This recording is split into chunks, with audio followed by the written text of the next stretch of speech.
Nou 4 Februarie is Wêreld-kankerbewusmakingsdag en die spesialis-sjirurg Dr. Fatima Hoosain Carla Steyn met 'n stryd met borskanker gehad het. Sluit volgende by ons aan om te gesels oor kanker, borskanker en natuurlik ook hoe Suid-Afrika deelneem aan hierdie bewusmaking. Good morning, doctor. Good morning, Carla. Morning. Thank you for having me. Doctor, I'd like to start with you. We are also specifically looking at breast cancer, not just Cancer Day on the 4th of February. And I want to start with, what are the statistics like in South Africa? How does it compare with the rest of the world? We're quite similar to the rest of the world in terms of how many patients are diagnosed and basically the average statistics based on age at which these patients are diagnosed. It is quite comparative. The difference in South Africa versus the rest of the world is generally the time at which the diagnosis is made. So because they are such in the first world countries, there's such good screening programs available. Many of their patients are diagnosed at a much earlier stage, whereas the majority of our patients are diagnosed quite late. I do want to know, if we look at percentage-wise, how many women are actually diagnosed with breast cancer? So overall, worldwide, about 1.7 million women are diagnosed with breast cancer annually. And about 50% of these are diagnosed under the age of 62. So this just goes to show that a lot of people think that breast cancer is a disease that only affects older people. But I mean, when you look at the age of 62, I would consider that pretty young in the general perspective. And 5% of all breast cancers are actually diagnosed in women under the age of 40, which is not negligible. That's basically when we are starting out our lives. Our careers are kind of are in their flow. We have kids that are young, that are at school. It's kind of the prime of your life when breast cancer can hit.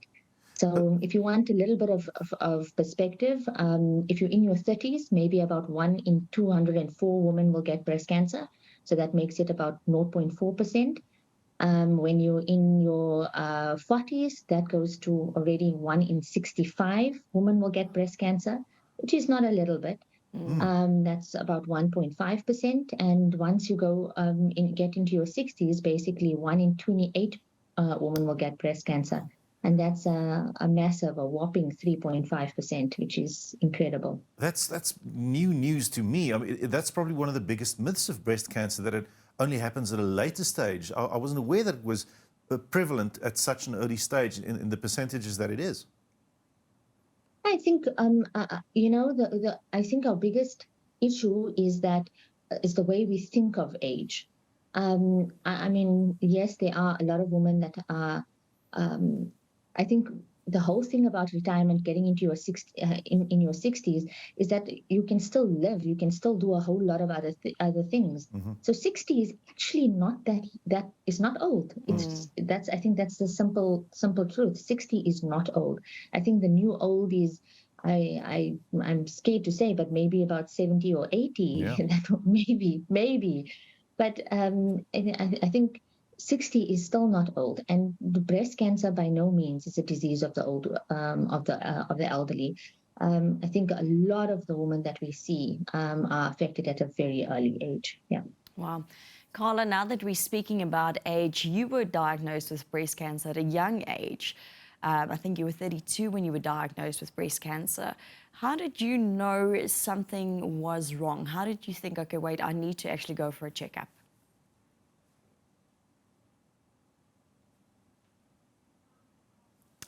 Okay. Carla, just we can't hear you. Something wrong with the sound at the moment, so we'll get back to you right now about that. Very interesting story, of course. En ons praat natuurlik ook oor die belangrikheid van 'n borskanker en bewusmaking daarvan, want die 4 Februarie is natuurlik kankerbewusmakingsmaand. Ons gaan gou sny na kort advertensiebreek en daarna oor ons Carla se storie. Nou ja, 4 Februarie is weer Wêreld-kankerbewusmakingsdag en die chirurg Dr. Fatima Hoosain en Carla Steyn gesels ons daaroor. Carla, just before the ad break, Jennifer mentioned that you were diagnosed at a very young age, 32. How did you realize that something was wrong? What made you move to get attention? Well, it basically happened, it just happened. I did a self-examination, which is very important, and I do believe that not enough women do it. Yeah, and I felt the lump, and I immediately knew whichever case or to which side it went, it shouldn't be there. Yeah, and I made an appointment on a recommendation from a friend from work who said that Appelstad and Hoosain is very good. Made an appointment, and yeah, everything just kind of went from there. Dr. Fatima, in Carla's case, for instance, is that the general way, the general scenario that you experience? Is that how women realize something is wrong? Well, in the younger age group, yes, because we don't do, there's just not enough resources available to screen women under the age of 40. So majority of women under the age of 40 will generally examine themselves, or they'll see some asymmetry, or perhaps a partner will identify something that's a little abnormal. They may note a nipple discharge or something along those lines, and then they'll go to seek a little bit of help. Often, I think that's another myth, that a lot of young women think that breast cancer doesn't happen in women under the age of 40, and so they wait. And when the problem becomes quite severe or is causing significant discomfort, then they go and seek help, which is also quite problematic, and why breast cancer in the young woman gets diagnosed so late.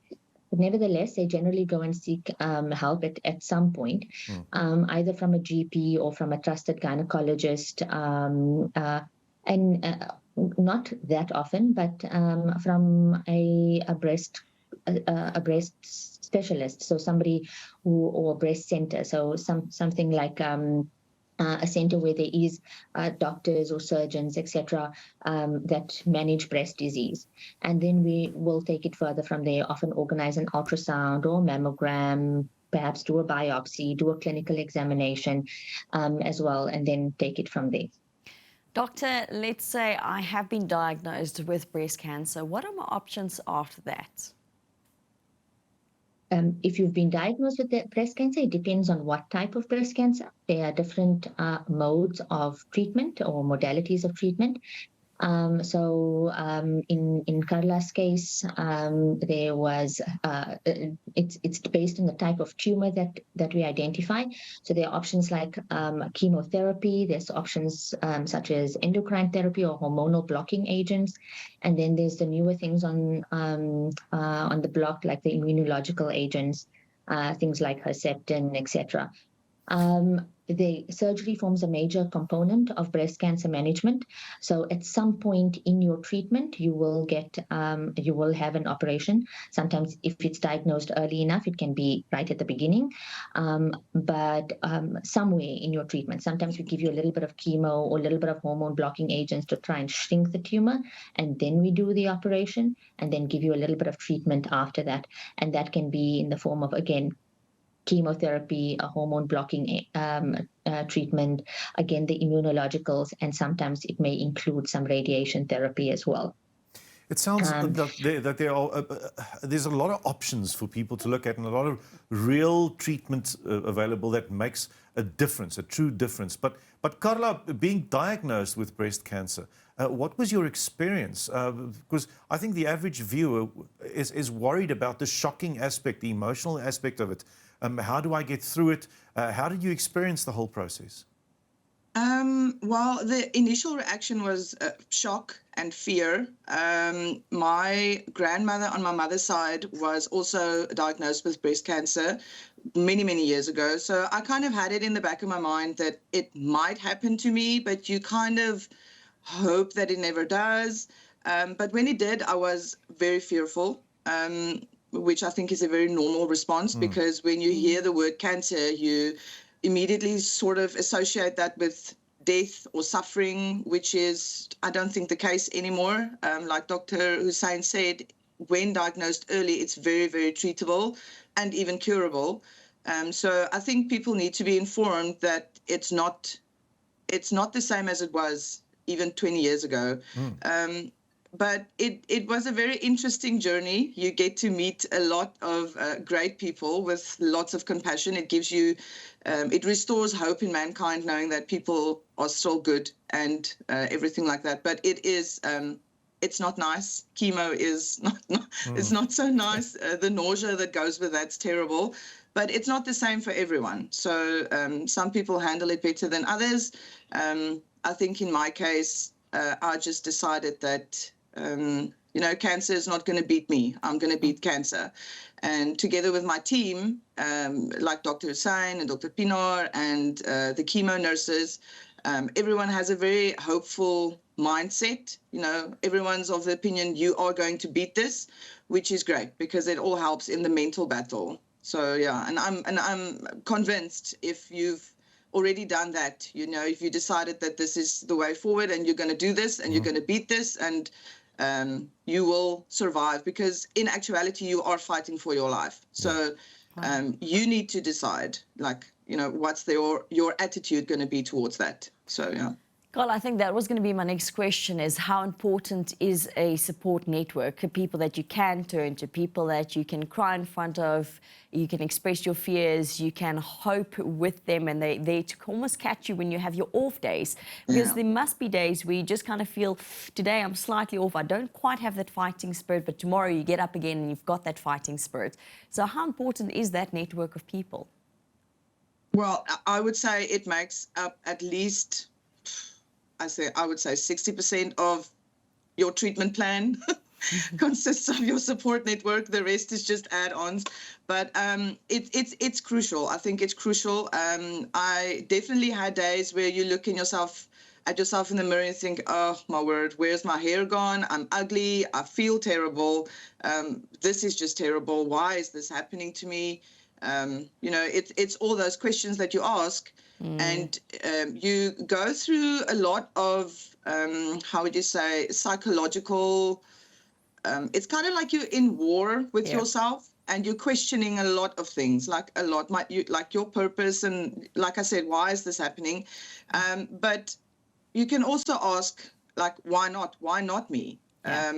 Rather me than a child, for example, so like I said earlier, I just decided, and obviously it's not the same for everyone, but I do think that if you make the mental move to decide that this is the path you're going to take in like a psychological way, that you've already done most of the work. So if you decide that this is the path and this is my attitude that I'm going to take with regards to this cancer.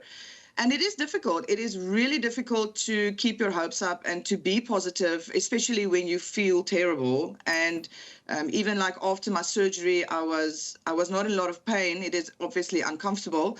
And with my very young kids, it's very challenging. So even after everything, after the cancer was taken out and I had my chemo and I'm now busy with radiation. So everything in retrospect it can be very overwhelming. Obviously, everything that's happening to you.